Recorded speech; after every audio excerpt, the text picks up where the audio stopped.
Okay, so first of all, I want to apologize for the giant headphones. The last time I used Sydney, I had a little bit of an issue. So I'm going to go ahead and put them on and see if I can sound a little bit better.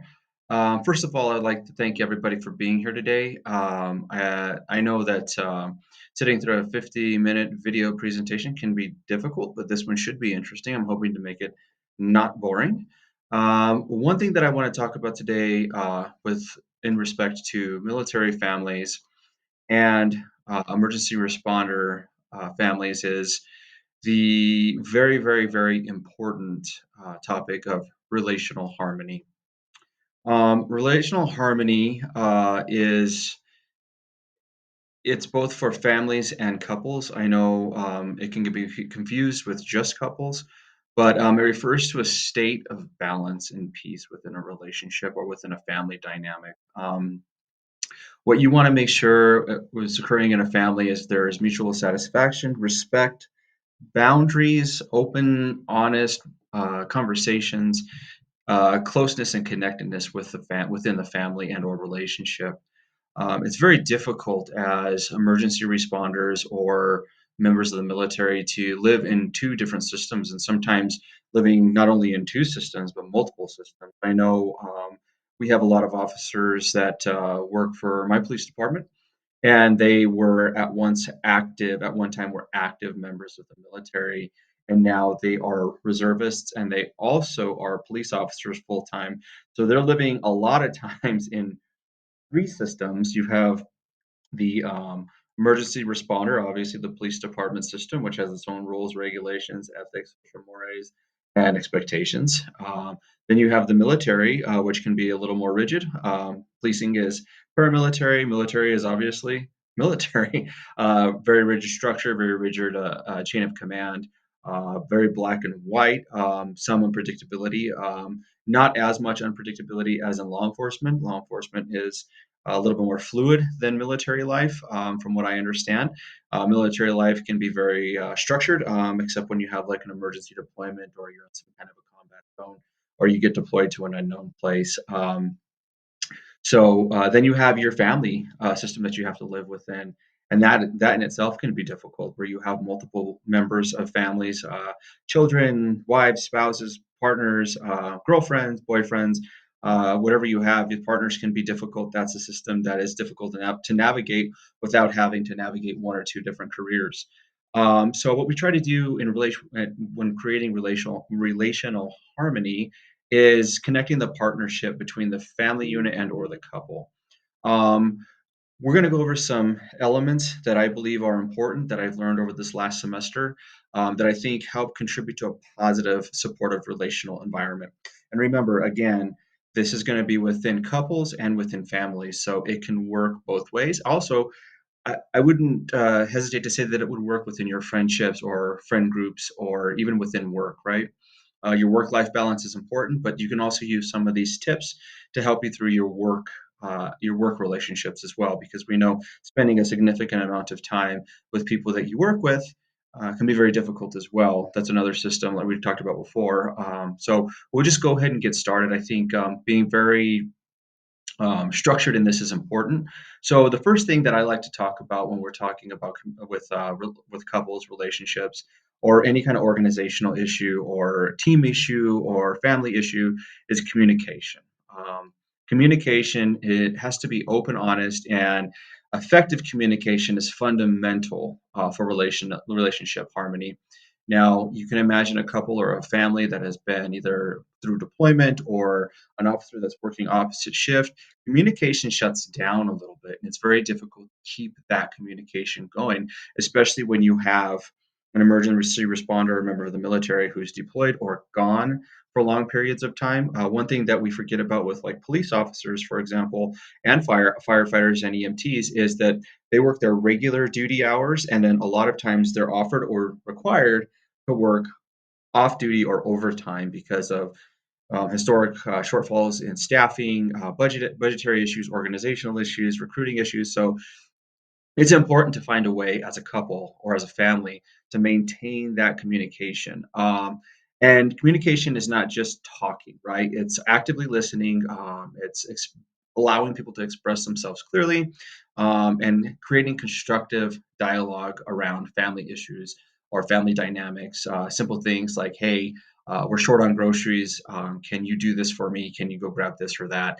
That's very important for communication. It could be simple, just like that, or it can be something very complex where you have a big family issue, or you're contending with something that was completely unexpected, or you're having relationship issues. So remember, it's not just talking. It's actively listening. It's making sure that you understand and hear them correctly, and making sure that you are working to keep that dialogue open. Along with communication, one of the things that I think is very important is emotional support for your partner and or your family. So we know, and I just went attended a conference recently called "Responding to Relationships," which was phenomenal. And we go off to work. We either are deployed, we put on our vest and our gun belt, or we go out to the fire station and we continue to live our lives, and we don't give much thought about what is actually occurring at home. A whole other life is being lived absent your presence. So making sure that not only is the emergency responder being supported, but the emergency responder is supporting their partner and their family through the process of either deployment, not just emergency responder, but members of the military, supporting their family through deployment, making sure they understand things that they have to go through, and maybe preparing and leading up to those deployments. Also, also for the emergency responders and their families, remember, and military members, make sure that the support is mutual, right? So, and it can be challenging, right? But it's crucial to relational harmony. Family members thrive when they feel they can rely on each other for understanding. This is true in any relational dynamic. This could be organizational, this can be at home, this could be within a friendship. You have to feel supported emotionally, physically, mentally. All those things are very important, but emotional support is crucial. Also, mutual respect, right? Understanding that, within a family, within a partnership, there are two or five or ten, depending on how big your family is or your group is, individual beings, individual human beings that have very complex, very deep and spiritual thoughts and feelings, very deep thoughts, very high expectations, very reliant upon their partner or their family to respect that they have a different perspective and that they're a unique and very complex individual. So making sure that when we're having these conversations with communicate when we're talking about communication, that we recognize and value other people's opinions. That can be quite different.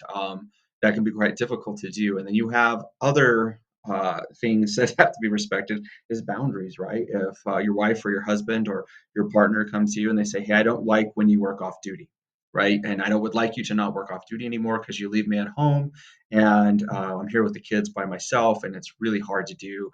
Maybe that's a boundary that you have to respect or you have to overcome, at least with the discussion, and say, hey, look, I'm doing this because we're short on money or whatever. But we have to have that mutual respect for one another.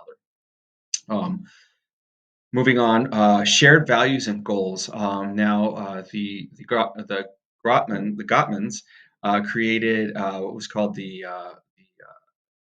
the house, which I'm sorry, I forgot the terminology for it, but the house where they build the foundation of love, caring. But one of the very most important things is in their theory is shared values and goals, right? So you have two people that are working in divergent paths, and one person thinks that money is important, and the other person thinks that time together is important. That's going to create conflict within the marriage and within the relationship or within the family unit, because now you have all these other little beings that are reliant upon you and they have their own idea of what a family is and what they want from their mom or dad or their or within their family. Um, a shared direction, shared goals for not only the relationship, for a long-term vision of what you want them to be, what you want this relationship to be, and making sure that you're putting those things down in writing and that you're talking to one another and and really working actively to make sure your paths, instead of diverging, converge. So harmony usually arises when couples and families share common values, ethics, mores, beliefs, even spiritual beliefs. Political affiliation can be a killer for marriages. Also, spiritual beliefs, faith can be a bone of contention if you're not on the same page. A shared vision for the future really, really creates a sense of purpose. So you know that you both are on board and the family's on board, and you're working toward a goal for the family unit and or for the couple. Or for the couple. One thing that I recently learned, and I just added this to this from this conference that I went to, equitable division of responsibilities.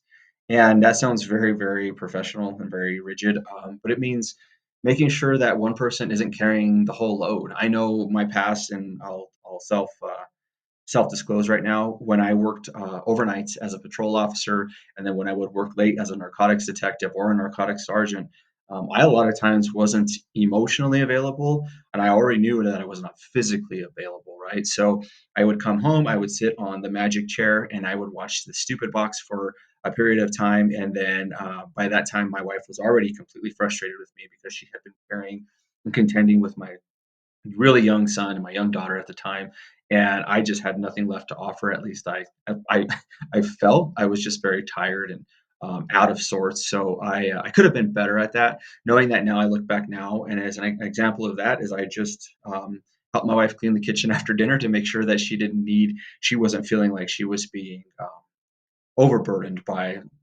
something that we should both probably do anyway, right? Because we both eat, and it benefits both of us to have a clean house. But making sure that if you drop off a kid, maybe the other partner picks up a kid, or if you do the shopping this week, maybe another person does the shopping, right? So that could be anything like bill paying, chores around the house, making sure that you're considerate of the time that your partner's spending or the family is spending taking care of you, not just within emotional avenue, but within the range of responsibilities that occur on day to day living. Um, Another key point is going to be quality time. It's so important to spend quality time together, and I know this often gets misconstrued. It could be, something as simple as, pardon me, something as simple as sitting on the couch and talking about a topic, picking a topic and speaking of it, or you doing a combined Bible study, or working, reading a book or watching a television show. Even though it's mindless, if you're there, you're connected, you're together. Um, it's important, right? And quality time doesn't even always have to be a long time. It could just be the amount of time where this is not in the way, right? Where you're totally paying attention to your partner or your family, doing engaging activities, shared hobbies. It's so important. With the rate of divorce, and I'm going to go over a really quick stat. And I don't want to be too stat heavy on this, but the rate of divorce is pretty high these days. But one of the crazy things that I saw. Is since 1965, or I'm sorry, 1960, that was the peak of marriage. 65% of all women were married. And then since 1960, the share of women who have separated, divorced, from about 5% to 14% in 2018. So the peak was 65%, and the percentage of women who were never married in 2018 uh, was 31%. So women are not getting married as often anymore, and this is just for women. But obviously, if there's not a married woman, there's not a married man. So you can kind of deduce from that what you will. But marriage rates are dropping, right? So it's important, and not only are marriage rates dropping, but they are also increases in divorce and separation. So I thought that one was a little bit alarming. So quality time that can keep us from losing our partners or losing our families or the way of life that we've worked so hard for. Another thing that I think is important with it, especially within the emergency responder and the military families, is being adaptable. Flexibility and adaptability are crucial for navigating challenges, right? So we all know that as a member of the police family, my family has had to be adaptable, and I haven't really helped them through that process. It's been a learned process that I didn't have to suffer through. My wife is now working full time as a therapist, and I'm struggling being adaptable. It is strange to me, it is very foreign, and I honestly don't know how she did it all these years, literally with very little help or input from me. So remember, adaptability is important, and it's not just being able to, adjust to changes. It's also being adaptable to stressors of your partner's needs, not just the needs, but their stressors at work, right? So we know military, police are very similar. They parallel, but they're not the same. So I don't want to pretend like they are the same. However, in many of the studies that I've read, a lot of them cite three main stressors. You have your primary trauma, secondary trauma, and then you have organizational stress. So the top three for military and police for a bunch of different studies that I read named those three as the top stressors for them. Now, um, that that is important for you to understand as a husband or wife or a family member of one of these people that are in the military or emergency response family. Why is that important? Because they could come home and have a totally mundane day. And just like with us, the police department, I will go in and there will be five new policy changes. You'll hear about an officer being injured in the line of duty. Just yesterday or day before yesterday, two of my officers were involved in a officer involved shooting in a hostage situation. Now both of those people are out, so now we have staffing issues. Not that I'm saying that's a bad thing. They were fine. They were survived. They did a very heroic thing. But now we have to adjust, right? And then those families, those officers are having going through a very, very big adjustment. So understanding that that being adaptable and understanding your partner has or your family member has a very difficult profession at times. Another important key to maintaining and creating relational harmony is conflict resolution, right? So it's very easy to hit it's very, very, very common to hit the easy button and just shut down and stop talking with one another. This is deadly for relationships. This can be very difficult to come back from. Conflict resolution, as the Gottman say, is a key, and it's not only conflict resolution but conflict management, according to the Gottman theory. What's important about that is understanding that as a married couple or as a family, you're going to have conflict. It's natural. That's part of the natural human paradigm. It's part of the natural human affliction, right? So we have to understand that, yeah, I love my wife more than anything, but she's going to get annoyed with me. I'm going to get annoyed with her. How do we successfully work and navigate through that process, right? As a couple, right? And as the Gottman say, fighting together through that relationship alliance.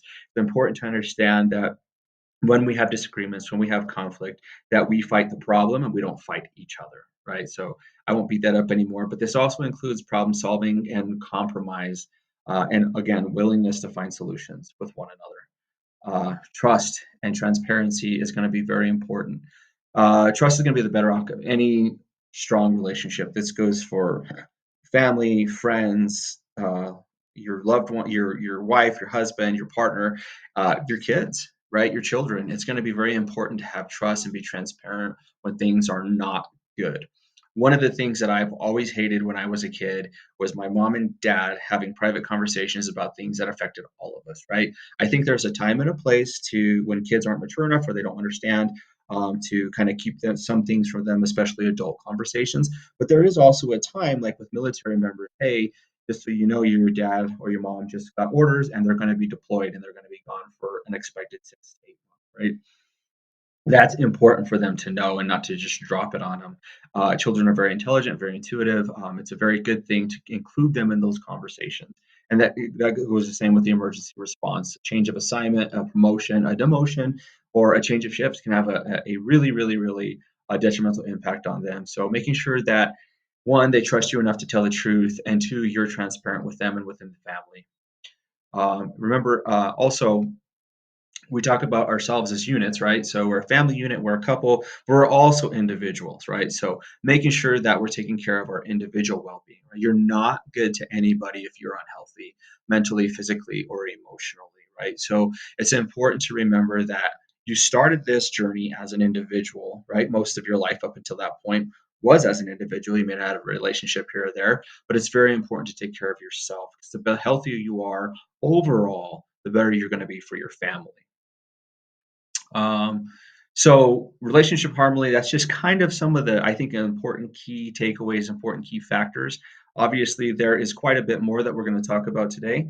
So I am going to move on and I'm just going to summarize this. So, in summary, relationship harmony is the integration of various factors that contribute to positive, supportive, and balanced dynamic within a family or couple relationship.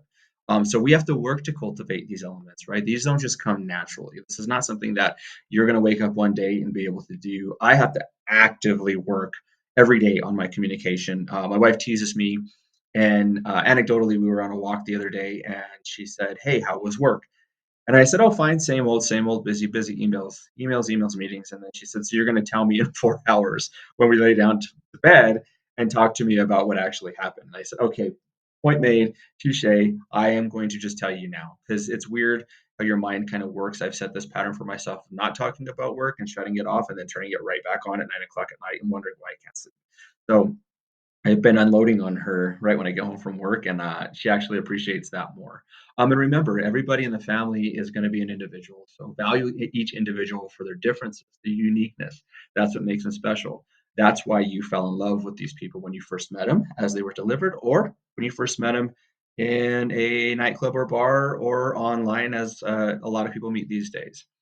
Um, so we're going to move on to our next point.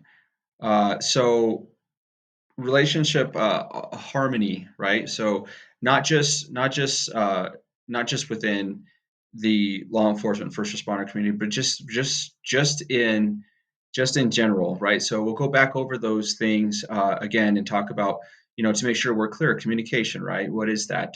It's the exchange of thoughts and feelings, right? So when we're talking about communicating with one another and understanding that we are we are working toward a better outcome for the family, we also have to remember that um, that everybody in the family will benefit. So I'm going to take a quick second to go over my notes. I hope you don't mind. Really quickly, I'm going to go over some key concepts of relational harmony, key definitions, right? So we went over kind of what we wanted, what we're expecting for each category, but really quickly, this is going to be down and dirty. So communication, that's obvious. We talked about that at length. Trust, right?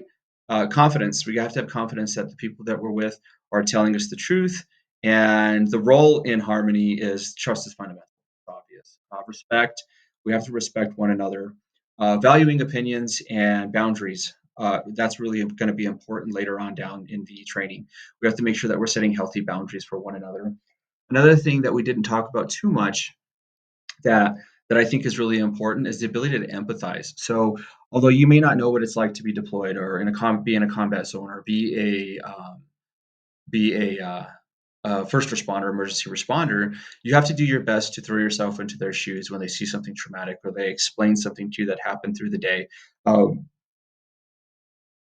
I believe emergency response families and military families, and this is a total bias, so I'm just going to say this, but they're some of the strongest and most robust families out there, right?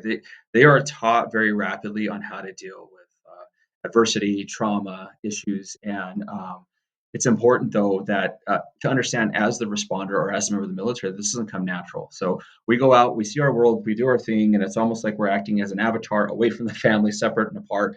Then we come back and we expect people to just understand how we feel and empathize with us. It's also important, alternatively, for us to empathize with our partners and our family, right? So when we come back, like I was just giving the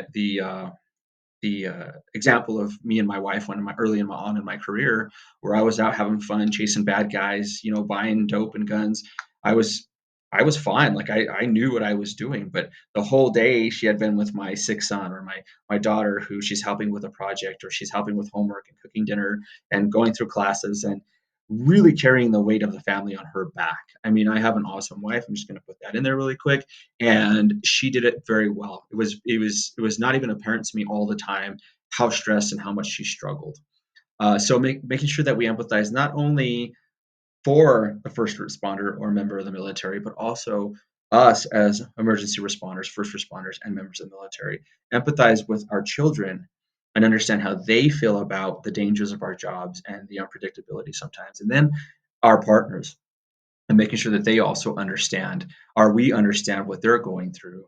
Um, Again, touching on boundaries, it's important to set and protect physical and emotional boundaries for well-being, right? So, what's the role in harmony, right? In relationship harmony, respecting and communicating boundaries fosters a sense of safety and ensures mutual understanding. Again, mutual understanding, not just one side or the other. It doesn't work. What's compromise's role in harmony? The willingness to compromise always it promotes flexibility and prevents power struggles, right? So it's something that a compromise is much different than a bullying session, right? Emergency responders and members of the military oftentimes are very used to being very dominant in a conversation, very dominant in a relationship, especially people who are very ambitious. Well, that's just bullying when it comes to a relationship. We don't want to dominate our wife. We don't want to dominate our husband or our children. We want to compromise, right, with them. We want to stay in the place of influence and compromise and not bully our families. It's very important, and that's specifically for our emergency and military people. But also, I think that our partners and our family members are probably generally better at compromise than we are because we're the ones that are used to. Um, Getting our way, even if, at work, we're telling everybody else what to do. Depending on your rank in the military or as a police officer, we're often telling people what to do. So remember that we're not the boss. We have no rank at home. We are dad, husband, father, friend, whatever we are within those relationship dynamics. We are not anybody else's commanding officer. Quality, right? So the role in harmony with equality is you have a sense of equality. It fosters balanced relationship roles. So we were talking about some of the role of sharing responsibilities at home, right? It creates a balance. If I'm outside working in the yard and my wife is cleaning the house, is different entirely than if I'm sitting in the house and she's cleaning the whole house and I'm just playing on my phone. It creates a sense of inequity, right? I'm doing everything. He's just sitting on his butt and watching TV or playing with his phone. So that can create an equity issue within the relationship. We don't want that.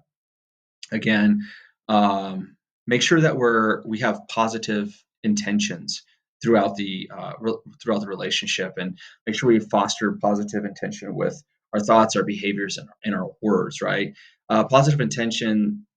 I think it sets the tone for a relationship where if I do 55 positive things or things that my wife knows or your partner knows that are with the best of intentions, over time she's going to understand or he's going to understand or they are going to understand, the family members are going to understand that, look, I know that he may not be in a good mood right now, or he's making a high level decision, didn't consult me, that you had positive intention. I'm going to skip over a couple of these because I want to make sure I stay on task and I am getting you the information very rapidly. So as we move into the next phase of this, it's going to take me just one moment. I lost my spot. I have to be completely honest, and I will.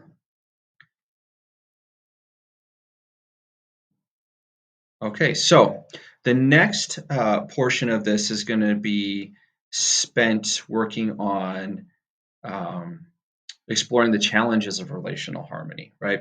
So we know, and we kind of talked about it a little bit, that it can be very difficult to create and maintain relational harmony within a relation well, or within a relationship. Um, but I do want to go a little bit over some of the data that we have, especially for military families. So we know that there's a lot of young people that go into the military, and they embark on the adventure on their own. But what we know from the Department of Defense is that 50.7 um, percent of all of those people in the military are married, right? So there's approximately 1,591,042 family members, and there are 605,716 spouses. There's almost a million children. The military also, families also have 8,135 adult dependents. So there's a lot. The military dynamic and family and relationships is not simple in any stretch of the imagination. So before we went on to this, obviously we're talking about a field that is very difficult to maneuver as a single person. Imagine being somebody who has newborn babies, has is having difficulties at home, is getting deployed into a combat zone, et cetera. Right? It can be very difficult um, to navigate. Right? So I'm going to scroll back down to where I was at, and I apologize uh, very quickly. So we're going to go over some of the barriers. We kind of talked about them a little bit. So on this next segment, and this is going to be, we're going to go for barriers, and then we're going to go to potential solutions, or options, or ideas, so that we all have an understanding of some of the issues and some of the solutions. Hopefully, um, some of the barriers to maintaining relational harmony is going to be poor communication. As we talked about before, keeping an open mind and open dialogue are very important, right? So, if you don't have the ability to communicate because somebody is, deployed, that's different. But a lot of times that communication begins before deployment, right? It begins before your shift. I remember times when I was a young police officer. Even now, my wife and I will have an argument and we don't talk about it. And it creates discontent within our relationship, and it creates disharmony within our relationship. So a lot of times this is a result of either poor communication on the end of the sender, or a misinterpretation on the end of the receiver. So we have to make sure that on both ends of the spectrum, we're actively listening to one another. That's crucial, right? So we're not just hearing, we're not just talking, but when we are speaking to our partner, that we are intent with our words and that we are purposeful and thoughtful, because knowing that there's another human being on the other side receiving that message, and you should know your partner better than anyone, hopefully, that it may be received negatively. Are you using harsh words? Are you using uh, difficult words? Are you using uh, acronyms? Are you using abbreviations that they may not understand, especially like in the military and law enforcement? We love our acronyms. We love our three-letter words. We love our short speak. We love all those things. So, and make sure that when you're either on both ends, that you're actively listening to your partner. When this does not happen, it often leads to misunderstanding and frustration. The worst end of it, it lead to escalations and fights, right? And arguments. We don't want that at all. It's difficult enough to navigate these two professions, and without increased conflict between the partners. Trust issues can be huge, right? So we'll move on to trust issues. So some of the trust issues result from, and it's not just in the military or emergency response field, this is in any relationship, whether it be a group of friends, two friends, a couple, a family. Past betrayals are one of those things that will create trust issues. Breaches of confidence, right? You tell your wife or your partner something, or your family something, and they go and tell their mother or your father, and that's going to be very detrimental to your relationship and trusting them in the future. Uh, and when you're unreliable, consistency is key within a relationship to make sure that you're both working towards as much predictability as possible in two unpredictable professions. When you're not consistent, when you're not trusted, it can completely destroy the bedrock of your relationship, right? The bedrock of relationships, as we talked about before, is going to be trust, right? And it also creates paranoia and potential skepticism within the relationship. Again, going back to very, very simple concepts, I know that some of this may seem redundant to everyone, but we have to be reminded of this, right? So when we don't give our partners and our family members effective and appropriate respect, this can create issues within the relationship. We have, again, unique individuals who have self-esteem issues, who have wants, needs, desires. They want to be heard, they want to be validated. And when we don't respect their feelings, ideas, thoughts, or words, it creates issues, right? So if we begin to disregard their opinions, or they tell you, "Hey, I don't want you going out drinking," and you decide to do it anyway, right? And they've set that boundary. If it's, as long as it's a healthy boundary, um, it can challenge the sanctity of the way you are perceived by your partner, right? And it creates so many issues. It creates a toxic environment, and also you're kind of slowly chipping away at your partner's self-respect. And any healthy relationship, within a, a family unit or within a couple, you don't want to destroy or degrade or lessen the value of your, especially within themselves, within the individuals in your family. You don't want to do that. So understand that when you don't respect, or you don't show enough respect or appropriate respect, you begin to erode self-esteem to the people that you really care about the deepest. Again, we talked at length about empathy. But when you don't have enough empathy working within your family, it creates all kinds of issues, right? So he doesn't understand me, or she doesn't understand me. They don't know what I go through when I'm here, or I just went through this very traumatic thing, and now you want me to go to your mom's house and have Thanksgiving dinner, and I don't want to be around people, right? So you have to understand that it diminishes emotional intimacy, right? It can also lead to feelings of isolation. So if I'm the only person in the family that feels like they understand me, it's very difficult for me to think that I am not isolated, that I am not different, that I'm not ostracized from everybody else living a completely normal life. And I'm going through some hard things by myself. And the same goes for our partners. We have to understand um, that they also have their own feelings, and they're unique, and complex individual. Creating unhealthy boundaries. We talked about healthy boundaries just a second ago. An unhealthy boundary would be something that's kind of undefined, or we disregard, right? We disregard or disregarded boundaries. So again, so hey, I don't want you going out with the boys anymore. Last time you went out, you got really drunk and you came home and we fought and it was terrible and the kids saw us, and you just went out again and didn't say anything. And there's multiple reasons I didn't want you to do that. It's not control, but it can lead to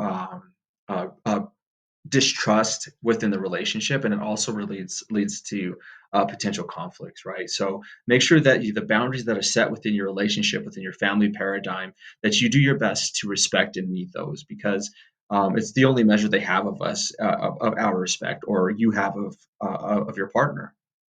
um, Again, we talked about being adaptable. The opposite of that is being inflexible, right? So when you're resistant to change, you don't want to compromise. This creates all kinds of issues, especially in such dynamic fields, right? As I talked about earlier, I am not a member of the military. Have much deep love and respect for them. However, they can be very rigid. There's planning, there's pre-planning, but there are some fluid changes that occur there as well. When you're an emergency responder, there's a lot more fluidity. So when your partner or you're unflexible, or the family is unflexible, it creates issues, right? So um, inflexibility hinders adaptability. So positive, negative, right? Negative, positive, and it can cause tensions during periods of transition, right? Or potential periods of growth. I know there have been times when me and my wife, we had I got promoted a few times, and fortunately, I was very blessed, and it's a good stress, right? You stress. However, however, it changed the dynamic of the family, right? Power imbalances, right? So if I make all the decisions, I'm the guy running the whole show. My wife has zero input, right? This one is pretty easy, right? We want to make sure that we're distributing power fairly amongst the members of the family. And yes, this also means your children, right? They do have a say. If they have to live within this system and they have to put up with you and your profession, you do need to let them have an opinion and a say in the direction of your family unit. And I'm going to be probably picked on for that one, but I do believe that your children are much more intuitive and intelligent than you like to give them credit for. I know mine are. So give them a say, let them know what's going on, and let them and talk to them, right? Because otherwise, it can get frustrated, right? Frustrated with not having any input or having any power within their own destiny within your family. We talked about a little bit about divergent and convergent values. Really, again, I don't want to harp too much on this, because this is something that is very, very important very, very important to make sure that you're doing and that you're adhering to. Family members, family members should be working toward the same goals, at least where we can. Um, let's see. Uh, Time prioritization, right? If you're not prioritizing your quality time, could be a massive issue for you and your family. So make sure, and your partner, make sure that you are taking time. I know with even off duty, I managed to find time to just sit with my wife in our sitting room. And as cheesy as it sounds, sometimes we just put our feet against each other's feet, and we'll all scroll on my phone or read a book, or she'll scroll on her phone and read a book, or we'll have a cup of coffee, but we're actually physically connected and we're there for each other. And those that don't last very long because one of the kids will come and say, "Hey, I want to do this," or "I got to do that," or "I forgot to tell you about this." But when you have those moments, even if it's 5 to 10 minutes, take that time to be with your partner or your family. Find a game, find something. Right? We have to make sure we're prioritizing our time aggressively. There's a book called Law Enforcement Survival for Families and Spouses. It's a really good book. It's by Dr. Gilmartin. It talks a lot about aggressive scheduling, right? So aggressive scheduling is very, very important, and it's key for first responders and members of the military because we tend to neglect our time at home. Unresolved conflicts, right? Let's make sure we're talking, keeping that open dialogue. We talked about this a little bit earlier. And then external stressors, right? Things that are beyond our control. Things that are beyond our control. This can be a huge barrier. Organizational change, right? We talked about that. That study that said the multiple studies that I've read that talked about organizational stress. And how some of those unpredictable or unchangeable factors, the things that are put in front of us that we just have to contend with, or the politics at work can be very, very difficult, and it diverts attention away from the relationship. So we want to make sure that even that could be unhealthy relationships outside your marriage that are family, because sometimes that can actually not help as well. I know there have been some issues like that within my family, completely self-disclosing, and you got to make sure that you suck in like a little crab and protect your family and protect your family dynamic away from those external stressors if at all possible. Let me see. Lack of emotional intelligence, right? That can be a huge one. Make sure that you are m- managing your own emotions, right? Self regulation is important. Self regulation is key, and it can often be the difference between a successful relationship and an unhappy one. So make sure that you're taking time to do that. Um, Let me see here.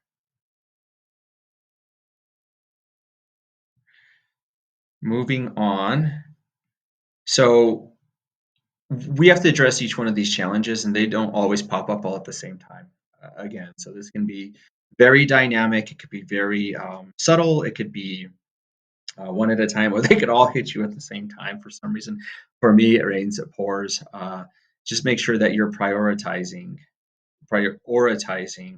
uh, understanding the barriers to family intimacy and relational harmony. Okay, so we're going to finish up. This is the last part, and thank you for your attention so far. So we're going to work on now, we're going to talk about acquiring and maintaining relational harmony. And that involves intentional efforts from all parties involved, right? So this is going to require a commitment to fostering an environment that encourages positive communication, trust building, and that we address challenges and obstacles collaboratively. We're going to go over some of the strategies, right? So obviously we talked about the barriers, but one of the things that we're going to now go over is some of the solutions, right? So we'll go almost back down in order. Effective communication, right? So active listening. We're going to talk about that again.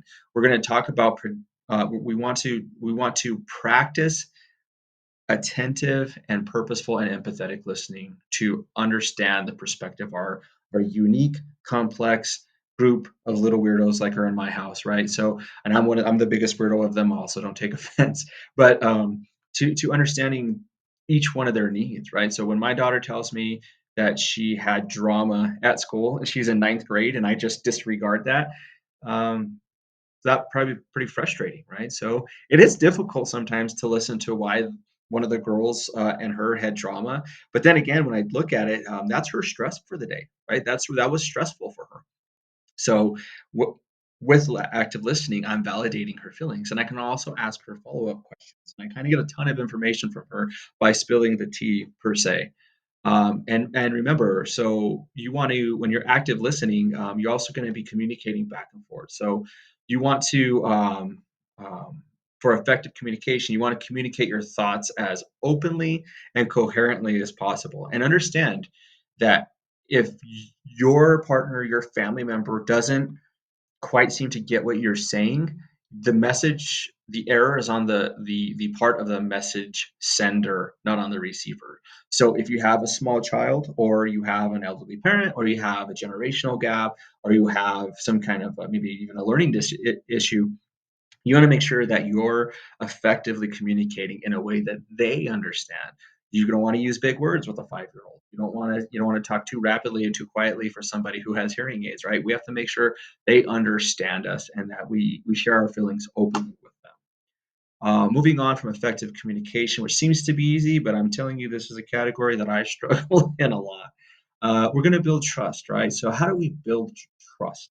I think one of the biggest things, and I ask all of my police officers, what makes you trust a command officer? And all of the time, they tell me, almost without fail, is consistency, right?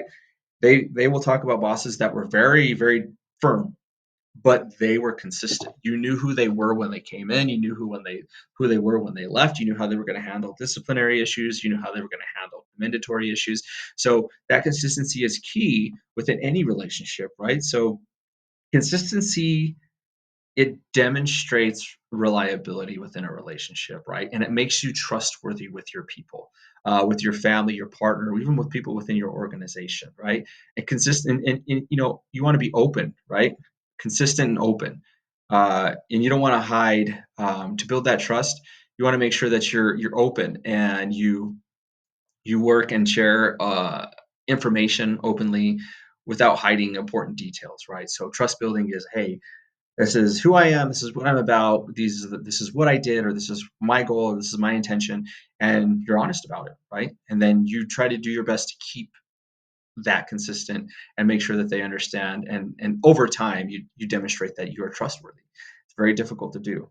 Um, so we want to build respect and empathy, right? We want to make sure we're empathetic and respectful with one another. Um, the way we do that is through validation, right? So we validate other people's feelings, right? We just talked about that a little bit. Like my daughter was spilling the tea. I don't understand it quite. I don't understand what she's talking about most of the days, and I don't even understand some of the characters involved. But I can sit there and listen, and I can understand that it bothered her. And we can do that with anybody. I don't have to be a member of the military to sit down and understand that they're stressed about going on another deployment or getting stop lost coming back.